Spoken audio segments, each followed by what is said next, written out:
Welcome to a new Daily Top Askreddit video. Today's topic. What do you think of South Park going scorched earth on Trump and Paramount? I love that they brought in the "he gets us" bullshit and called it out too. I pronounce it as Hagetsis. It sounds like an ancient demon's name. And so the Archangel Michael did do battle with the great demon Hagetsis for 100 days and nights until he was spent. And thus the evil was once again banished to the cornfields of rural America. It's incredibly beautiful. Can't wait to see how they handle Trump's dying gate. You know it's bad when South Park is braver than Congress. Looking forward to him treating this with the Streisand effect. UK checking in. I haven't ever watched an entire South Park episode until tonight. It was glorious. 26 seasons and a bunch of specials, movies waiting for you. I cannot wait to see his reply. This is just amazing. https://x.com/illmatic808/status/194842175862665?S=61 and T=JJKShunwave62CJTSLG6FBG. 1 of 50. They just signed a 50-episode deal. Trey and Matt know exactly what they're doing here, TBF. I just don't know what Paramount expected to happen by paying $1.5 billion to two dudes who, historically, do not give a fuck and will go out of their way to relentlessly shit on whatever they damn well feel like shitting on. Rolling Stone reported that the White House is in a furor. LMAO. I think you misspelled furor. Tears of joy. For those who want to see, https://archive.ph/otwikx. Holy shit. That is fucking brutal. Torched earth. Trey and Matt don't give a single fuck. They have fuck you money now. I honestly thought it was going to zoom out and show it was a sand trap at a golf course. But hey, this is 1 of 50. I have a feeling the entire season will be shitting on Trump and I'm here for it. 1/50th. We have 5 more seasons of this lol. Considering they're not going to release more than 1 season per year, more likely 1 season every 2 years, let's fucking hope he's not ..relevant running shit for that long.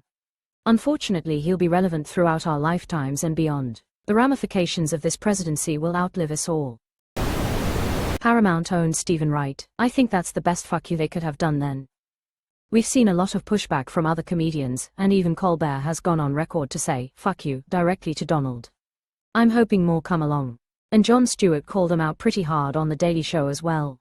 Same. Literally called him TF out. It was beautiful. I won't be shocked when Colbert voices himself on SP and joins in on the fun. I will demand a ha-ha moment for our man Phil Ken Sebben. It was one of the best season openers of the past 15 years, and will go down as one of the best episodes of all time. Matt and Trey did it again. Absolutely brutal. We have 49 more pro-Trump ads coming. I'm excited for next week's. It's incredible these guys still have this in them after all these years. Like they were already cemented as legends a decade ago, but still come out throwing haymakers and giving zero fucks. I deeply respect their talent and dedication. Really wakes you up to quite how toothless every fucking comedian is because they don't want to lose their platform. Like you get people making fun of Trump but not with this level of puerile violence, which is exactly what he deserves and needs. Not logic, not pointing out hypocrisy, just pointing out he is a fucking evil loser who hates the people who vote for him. I feel it's taken even South Park a decade to figure out the appropriate angle to approach him with, and it just turns out it's the one they used for Saddam. God damn it, I hope some other people with platforms see this as the moment to grow some motherfucking testicles. So watched the PSA with my girlfriend and she said, oh my god, PSA. I looked at her like yeah. She then said, it's a penis size ad. They're literally making fun of his dick as much as possible. I am pleasantly surprised. After the Colbert news I was kinda bummed to hear that Matt and Trey had just reached some massive deal with Paramount for streaming, kinda like they sold out a bit. Then boom, they fucking sneak in with an uppercut of massive proportions. My understanding is they have full creative control in their contracts. Paramount can cancel the show but they still get their money. Paramount also can't restrict what they say. Literally started lighting fires as soon as the ink was dry on their contract. Genius move by them. I was a bit worried after that statement a few months back saying they were taking a step back from political commentary.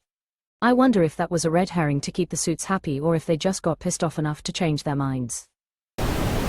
It's South Park, it's what they do. This felt different, like a return to brutal not giving a fuckery. It's about time. The AI Obama arrest video is arguably worse, as some will believe it to be real. It says something when South Park, a show known for poop jokes and chaos demons, ends up being one of the more honest voices about the state of politics and entertainment. It's like if a drunk uncle suddenly said the most insightful thing at Thanksgiving and then went back to yelling at the TV. South Park has always made episodes about politics. They're just so drenched in immature humor that many people don't notice. But even early seasons tackled national issues at times. Exactly. South Park has been one of the best shows for social and political issues for decades. Would we expect anything less? Exclamation mark. This one was far further than they have gone in a long time, so, kinda. I was genuinely shocked how far they kept pushing. Good to see them back at this level. You just know tiny penis is what bothered him the most.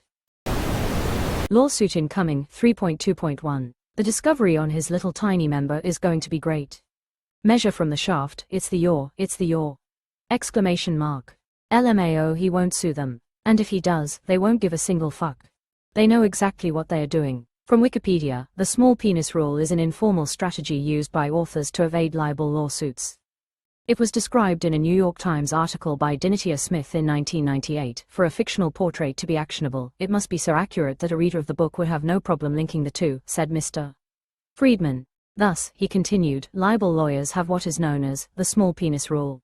One way authors can protect themselves from libel suits is to say that a character has a small penis, Mr. Friedman said. Now no male is going to come forward and say, that character with a very small penis, that's me. They're baiting him. It's glorious. He freaking sues everybody. He will probably try and sue a god when he dies. Trump is too stupid and nearsighted to realize that throwing the inevitable fit about it will just cause more people to see an AI version of his fat butt and tiny weenie. Trey and Matt have more money than they could ever spend in multiple lifetimes and have been doing this for like 30 years. I would not be at all surprised if they're fully prepared to go all in with little concern over any potential consequences like getting cancelled. They've always pointed out stupidity and hypocrisy on all sides of popular stances, and that's what we love about them. They were already rich and just got $1.5 billion of foo money. They can afford really good lawyers. It's hard to cancel Trey and Matt because they could always go back to streaming episodes on their own website like they used to do. I think satire is entirely critical for a healthy society. I also think the Muhammad episode should be aired. Being able to criticize and make fun of your elected leader is an absolute requirement for a free society that has free speech as a constitutional right. It's absolutely fucking hilarious to see the same people calling Cartman based and relatable when he makes his anti-Semitic shit get all butthurt and pretend to have always hated South Park for making fun of their mango messiah. I hope Trey and Matt keep going. They've always been a mix of anarchic, towing the line deftly and somehow staying on the air. Trey and Matt can do whatever they want. Just to be that person. The idiom is towing the line, as in obeying the standard. https://en.wikipedia.org/wiki/tow_the_line. Do we need a toe the line bot like the one we have for paid versus paid? I thought it was awesome. Just epic. His penis true to size, and we all know he has and always will be in bed with Satan. I think they're back to season 3, season 4 absolute recklessness, and I'm here for it. I'm going to sue you. Super. We'll see you in Discovery. Bring photos and Stormy Daniels' previous depositions, please. It's South Park. This shouldn't come as a shock to anyone. Nobody is safe. Honestly, the shock was how long it took for them to go after Trump this hard. They've been going after Trump for at least 8 years now, since he got elected the first time. They just had him killed off by Mr. Garrison, who then became the Trump of the South Park universe. Trump and his pedo-billionaire buddies have been stabbing America in the back for a decade now. Good for Matt and Trey for speaking truth to power. There's already blood in the water, and I hope he gets more of this. Enough already with the wreckage he's causing. Haven't seen it yet. Is it a new episode? Yup, brand new. Cool, I haven't seen South Park in a min. Gonna check it out. New season premiere. https://southpark.cc.com/site/hetrumpetus/index.html. I hope this gets to the top of this post because everyone coming to this thread needs to realize what is happening here. I am typing this after just watching the episode, and I cannot stress enough how monumental of a shift this episode marks compared to South Park's recent approach to the first Trump administration, and to an extent Biden's. Trey and Matt were pretty much avoiding Trump and his bullshit after the initial run of Garrison morphing into him. Yeah, he popped up here or there, but eventually they decided to shift him solely away from Trump.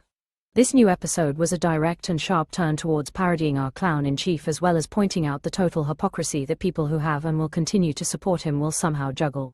This episode is these two basically saying, alright, the gloves are off now. We didn't think it was worth spoofing this idiot, but now it is time to do what we do best. That is pointing out the absolutely absurdity of the modern world with absurdist parody and genius comedy writing. I cannot wait to see where this goes, because they definitely changed the opening episode over the past week after the Colbert news broke. People, they haven't done this in maybe 10 years or more. That is a humongous change of pace for how Trey and Matt have produced the show. I am sure some elements of this upcoming season will remain intact, considering a lot of the stuff in the trailer is still somewhat relevant. But damn, to basically say we have 49 more PSAs surrounded around Trump, that is quite the flag to plant into the ground. Buckle up, everyone! Exclamation mark.